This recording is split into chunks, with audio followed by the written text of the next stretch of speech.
Hello, welcome back everybody. Let's have a look at XRP then, because XRP again, despite what's happened today, which is pretty impressive, is still my new best friend, and even more so in fact because it's given me another opportunity to go long on this bad boy. Well, let's just face it, we could be at the very beginning, and I'm literally talking about, the first week of something very, very special with XRP. Either that, or the worst thing that's ever happened to XRP. I'm going long on it anyway, so that speaks for itself. So let's have a look at what I'm talking about and why. So just as a recap, if you've not watched any of my videos this last few weeks, I've got quite excited over XRP, which is something that kind of goes against my usual channel, because I'm usually more into a bit more of a thematic sort of thing. I'm big on Ethereum at the moment. Obviously I trade Bitcoin, and XRP has been a bit of a letdown, let's face it. But back in the old day, in 2017 to 18, I made quite a fair bit on XRP, so it's always been in the corner of my eye. I've always been watching it and waiting for something to happen, but I've never really studied it too hard, because it's just been such an underperformer. That looks like it's all about to change, despite what's just happened. And in fact, like I say, I'm quite excited for the fact that it has dropped all the way down to this level again, and I'll tell you why. So on the weekly, what's happened is we see that we've been under a descending trend of consolidation for over 2 years now, and that in itself is quite quite a big deal for XRP. For anything to consolidate and just been on a downtrend for 2 years is a pretty big deal, especially with a coin which is technically one of the biggest cap coins you can get. So there's a lot of money in XRP, there's a lot of people wanting to trade it, but it's just been so rubbish for 2 years. But the reason why is all become a little bit clearer now, because we've been consolidated for a 2-year period. So what does this mean? It means that if we close this candle body and look at the state of it now, if we candle close this body above this descending trend line, it means that for the first time in 2 years we've got a weekly close above the descending trend line, confirming in a way, despite this terrible wick, confirming in many ways that there's likely to be bullish moves and bullish continuation for XRP, for, let's just say, the foreseeable future. Okay, it's starting a new trend, so I'm quite excited about it. I sold at 34, I went short halfway down here, and I've gone long again. I do have a stop loss, don't you worry about that, but I'm feeling pretty confident that this is going to go up. So let's have a look at the daily. That's horrendous. So let's explain this a little bit closer then, shall we? So we popped up for the first time a few days ago, 4 days ago, 5 days ago, above this descending trend, and it basically went bonkers. It rallied massively, and this is the reason why the first day we closed this candle, it was a big deal, because we closed a daily candle above this descending trend that we've been in for 2 years. So that's a really big deal in the first place. It then had continuation. The RSI got overextended, the market also went overextended, and we topped out at 34 3 times. So I saw that this topped here, I saw that it was a lower high here, so I had to stop an automatic sell order at 34, which got filled at this level here. I was happy with that. I was waiting for a pullback. I didn't think it would be this dramatic, but it was.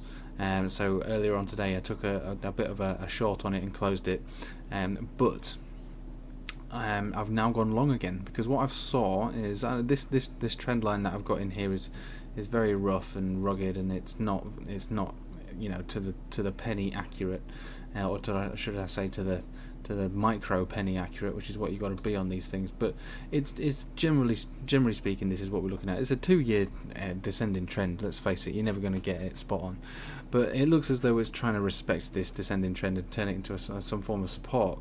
So there's 2 things I'm going by when looking at this at the moment. First of all is the fact that XRP has done its own thing as a result of this, and is pumped and consequently dumped as a result. It's subject to the market, and the market's governed by Bitcoin, so we'll have a little look at that in a moment. But provided we're above this here, this descending trend line here, provided we're above there, this time tomorrow, we should be pretty much bullish. Even though the weekly, it looks horrendous with this massive wick here, we are still looking like we're about to close above it ever so slightly. I really want to get a candle body close above 29, really, to be super confident on it, but we'll see what happens. It's touch and go at the moment. The moves are still going up and down. There's a battle going on now between the bulls and the bears. Anyway, I'm pretty bullish on it, like I say, because of this breakout of this descending trend, and I've gone long. So that's long story short. We haven't had a cross on the MACD, which is good, so technically we're still in bullish territory, even though we've got bearish divergence going on. We've come back down almost to the centre at this point now, getting close to the centre, should I say, of the RSI, which means that we're getting ready. We could essentially be ready for a rally, because we're in neutral territory, so we've got room to move now to the up if we decide that that's what we want to do. That's what we want.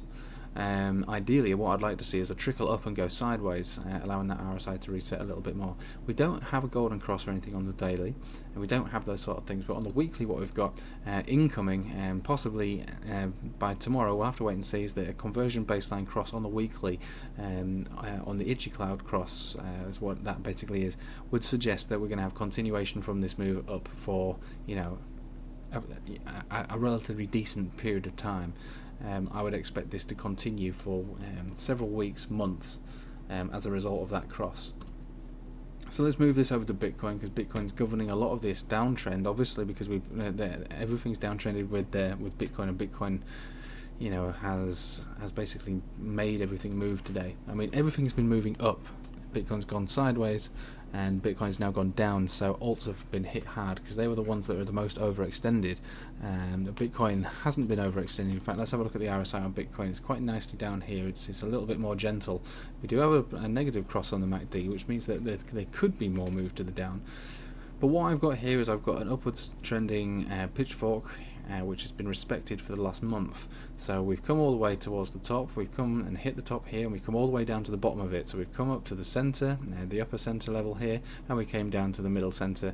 We've trended back up to the upper centre, and now we broke back down yesterday to the middle centre, and today down exactly to the bottom. So I'm expecting, and again, I'm long on Bitcoin, obviously stop losses. I'm not a financial advisor, so this is not financial advice, by the way, so just definitely bear that in mind, that this is definitely not financial advice. This is what I'm doing myself. So I just want you to know, just recognize that. Do your own TA, or work these sort of things out yourself. Trust yourself. If you don't trust yourself and you trust in me, you shouldn't be trading. You want to be trusting yourself, not me. I'm just letting you know what I'm doing and what I've worked out myself. So basically, we've hit the bottom of this level here. The last time we did that was back down here. Yeah, we tested it a couple of days in a row. That was fine. But when we bounced, we really did bounce. We bounced up to the upper center again. Nice big move, 3 days in a row. So this is where we're moving. We're trending. We're trending within a pitchfork. Okay, and it's an upwards trend. Every day that goes forward, we're up about $75 on support and resistances. So it's still upwards trending despite having big red candles like this. So it's still looking very bullish to me, despite the fact that we've died this weekend and everything's died with it. So there's two things to bear in mind going forward here. We've got Bitcoin, which governs the market, governs the overall health and direction, which is up, despite what's just happened these last couple of days. It's still going up. It's an upwards trend. We've not broken beneath it, which would be bearish. It would be very bearish if we break beneath here. This is our last chance, really, to hold the market up. If we break down beneath here, Bitcoin would take a very big tumble, and I would imagine it coming all the way down to the bottom of the Bollinger Band or the green 50, which is more or less the same. So that would be a 6% move. So that would be tragic for the rest of the market. It would be absolute calamity for the rest of the market. That's what I would expect if we break down beneath here, reaching down to as low as 9,000 flat, maybe even a wick further down than that, but basically being brought back up into that level.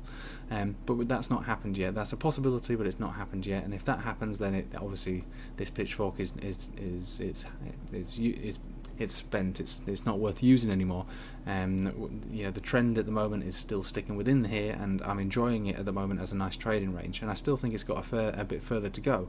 I still think this will govern the direction of Bitcoin within this pitchfork for a while now. Supports and resistances on each of these levels.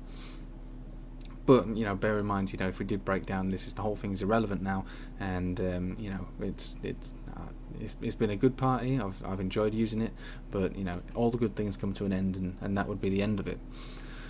So, given the fact that I trust in this pitchfork at the moment, because it's not been broken, so I'm still trusting in it, we're likely to see the next few days of the week, or definitely this next week, moving up.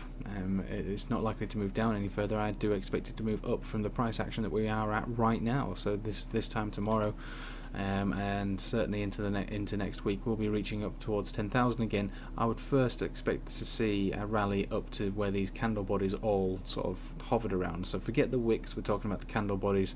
That'll be a level of around about 10,350-ish, so 10,300 to be safe. That's where I'd expect Bitcoin to rally up to at some point, very soon, very, very soon.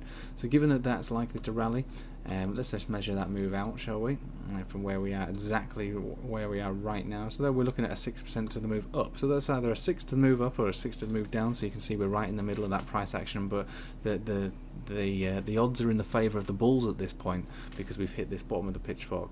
So bear that in mind.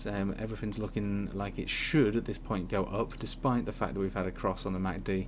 I still think that this is the level that we're going to be sitting at now, at its lowest, and as of tomorrow we shouldn't go any lower than basically where we are right now, so around about 9,750. That should be the lowest point that we should be at tomorrow, because like I say, the supports are moving up about $75 a day. So when you think about that, you got to think that alts will also rally with Bitcoin. At the moment, dominance is quite low. It's between 63 and 64, I think. Maybe it might be 65 at the moment because alts have really suffered today. So I would expect the rally of Bitcoin to cause a rally of altcoins. If that fails to happen, if Bitcoin is the bigger mover, it means dominance is going to grow even more, and maybe your money's better off in Bitcoin. But with XRP, we're still above the trend, and as long as we're above this trend, and we closed above it tonight on a weekly, despite the weekly looking horrendous. On the weekly, it looks terrible. It looks absolutely awful. But but price action needs to be above on this level. Then things are going to be okay. And we should have continuation. So that's how I'm looking at it. We're above this descending trend, despite falling down, pretty much wiping out all of our gains. Bitcoin is at the bottom of has hit and been supported and is now moving up from the bottom of this pitchfork. So I think the bottoms are in. I'm long on XRP and I'm long on Bitcoin. I do have stop losses. My stop losses are not too far away from this descending trend, around about 25.50,